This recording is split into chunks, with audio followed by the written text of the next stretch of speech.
No pátio de um colégio em Belford Roxo, 10 jovens sentem na pele o custo da confiança no sistema público, enquanto em Jales, pais enfrentam a prisão por ousarem proteger a mente e a integridade de suas filhas em casa. Enquanto o governo falha na segurança mais básica, ele se mostra implacável em punir a autonomia familiar. A estrutura estatal utiliza a educação como ferramenta de controle, ignorando o sucesso acadêmico do homeschooling para manter um rebanho cativo sob o pretexto de um cuidado que as explosões provam materialmente não existir. Esta é o Visão Libertária, sua fonte de informações descentralizadas e distribuídas. Ajude a propagar as ideias de liberdade. Deixe o seu like e compartilhe com seus amigos. Um artigo seu pode virar vídeo aqui também, sabia? Este artigo foi sugerido por Lolita Libertária, escrito por Gladys, o Gladiador, revisado e narrado por Gordinho Caipira. Na manhã do dia 8 de maio, o som da interação entre alunos em um pátio escolar foi estilhaçado por uma detonação que lançou 10 estudantes ao solo, feridos pela negligência e pela incapacidade de uma instituição que se vende como protetora. O Centro Integrado de Educação Pública Lazar Segal, em Belford Roxo, tornou-se o palco de uma realidade que as autoridades tentam mascarar com propaganda, mas que o metal e a pólvora de um artefato caseiro expuseram sem qualquer piedade, enquanto esses jovens eram socorridos em meio ao caos de uma infraestrutura que desaba aos pedaços. O aparato governamental ocupava-se em caçar famílias que decidiram, por risco e conta própria, afastar seus filhos desse ambiente de degradação e violência. Para quem não ouviu falar dessa notícia absurda, recentemente, no município de Jales, no interior paulista, um casal foi condenado a 50 dias de detenção simplesmente por optar pelo ensino domiciliar.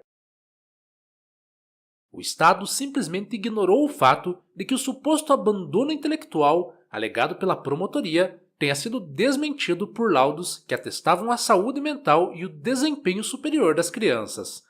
A sede insaciável do Estado pelo poder faz com que políticos vejam a criança como uma peça de engrenagem coletivista que precisa ser moldada desde cedo para aceitar a autoridade sem questionamentos. O pobre, que muitas vezes não tem a opção de pagar por escolas privadas de elite, já que o Estado retira todo o seu poder de compra e sua possibilidade de melhorar de vida, acaba acorrentado a instituições onde coisas como bombas caseiras são uma realidade mais frequente do que o ensino de qualidade, e quando tenta buscar uma saída alternativa, encontra a porta trancada por uma burocracia que prefere ver o jovem em perigo no sistema público a vê-lo livre e próspero sob a orientação de seus responsáveis. A realidade acadêmica é implacável com os defensores do monopólio estatal, visto que dados de testes padronizados, como o ACT e o SAT, mostram que estudantes educados em casa atingem médias significativamente superiores aos seus pares das escolas convencionais, enquanto o aluno de uma escola pública é forçado a seguir um ritmo que ignora suas particularidades e nivela todos por baixo.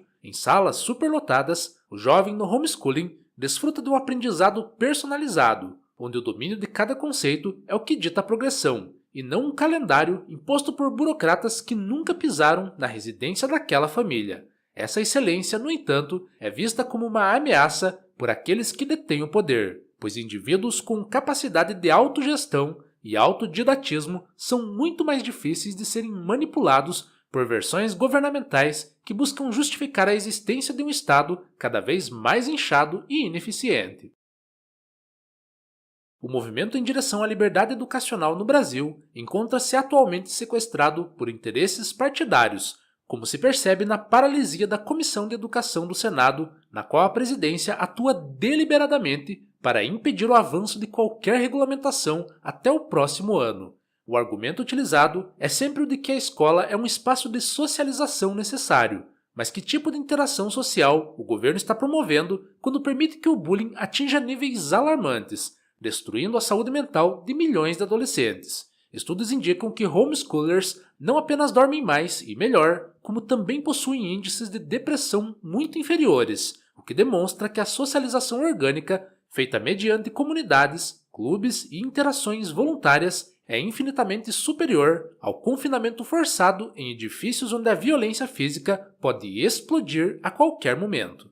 A sanção de um novo Plano Nacional de Educação, que ignora deliberadamente a modalidade domiciliar não é um equívoco, mas uma escolha consciente para manter o controle sobre o que é ensinado e como as pessoas devem enxergar o mundo. Ao excluir o homeschooling das diretrizes nacionais, o poder público sinaliza que a liberdade de escolha das famílias é um conceito perigoso, algo que deve ser combatido com multas que ultrapassam os R$ 100.000 e ameaças de perda de guarda. Fica evidente que a preocupação não é com o bem-estar da criança, pois se fosse, o foco estaria em desarmar os perigos nas escolas de Belford Roxo e não em desarmar o direito dos pais em escolherem o melhor para os seus filhos. O pobre, que sofre com a falta de saneamento, segurança e saúde, agora é também o alvo preferencial de uma fiscalização que o obriga a entregar a sua prole a um sistema que, como vimos, pode literalmente explodir o seu filho. A resistência à regulamentação do ensino domiciliar, sob a alegação de falta de tipicidade legal, é uma manobra cínica de um judiciário que prefere se basear em convicções ideológicas do que na realidade dos fatos. O Supremo Tribunal Federal, ao fechar as portas para a implementação automática dessa modalidade sem uma lei federal, criou um vácuo que é preenchido pela perseguição implacável a quem busca a independência educacional. É um paradoxo cruel no qual o indivíduo luta por liberdade, mas é forçado a implorar ao seu opressor por uma lei que permita que exerça um direito natural. Enquanto isso, o tempo passa e mais gerações são perdidas em currículos que priorizam a formação de militantes em vez de cidadãos produtivos e capazes. As estatísticas de desempenho universitário corroboram com o fato de que o homeschooler não apenas ingressa com mais créditos antecipados nas faculdades, mas também notas superiores e uma capacidade de adaptação que o sistema tradicional raramente consegue inocular. Isso ocorre porque o ensino domiciliar fomenta a responsabilidade individual, o senso de dever e a busca pela verdade, valores que são estranhos a uma pedagogia estatal voltada para o coletivismo e a dependência de auxílios governamentais. Ao analisarmos o panorama atual, percebemos que a luta pela educação domiciliar é, em última instância, uma luta pela propriedade privada e pelo direito à própria consciência. Se o governo pode decidir o que entra na mente de uma criança por 6 horas ao dia, ele é o dono real daquele indivíduo, restando aos pais apenas a tarefa de prover o sustento material enquanto o governo molda a alma.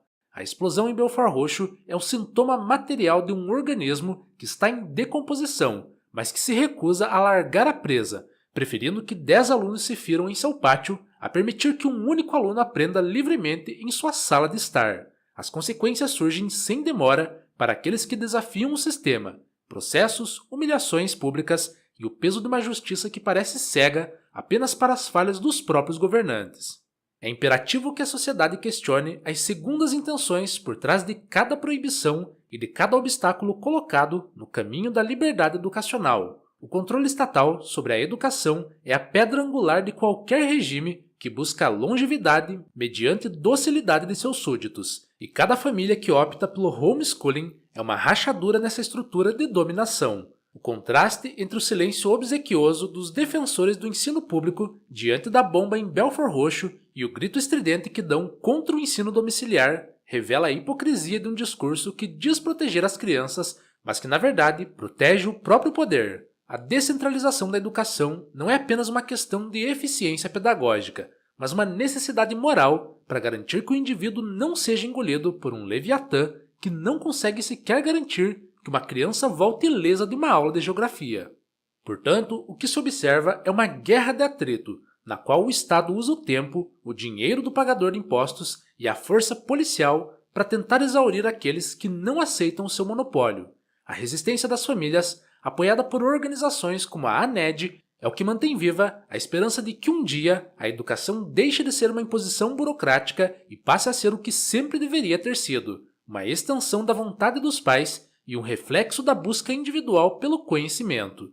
Enquanto esse dia não chega, as bombas continuarão explodindo nas escolas públicas, e os pais continuarão sendo presos por amarem demais a educação de seus filhos, provando que no Brasil de 2026, a liberdade ainda é o crime mais perseguido por aqueles que fingem governar para o nosso próprio bem. O sistema está falido, e não por falta de recursos, mas por ser estruturalmente incapaz de respeitar a dignidade humana. O que aconteceu em Belford Roxo foi o resultado inevitável de um modelo que prioriza o controle sobre a competência.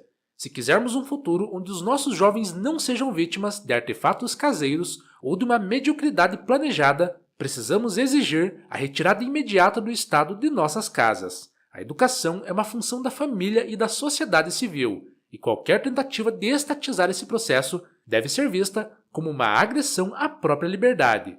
Somente quando os pais puderem escolher sem medo entre a escola e o lar, sem a ameaça de 50 dias de detenção pairando sobre suas cabeças, é que podemos dizer que vivemos em um país que respeita o intelecto e a vida de seus cidadãos. A fumaça da explosão no Rio de Janeiro pode até baixar, mas a indignação contra um governo que prende educadores e fere estudantes deve permanecer acesa como combustível necessário para nossa libertação definitiva das garras de um sistema que só oferece perigo e estagnação.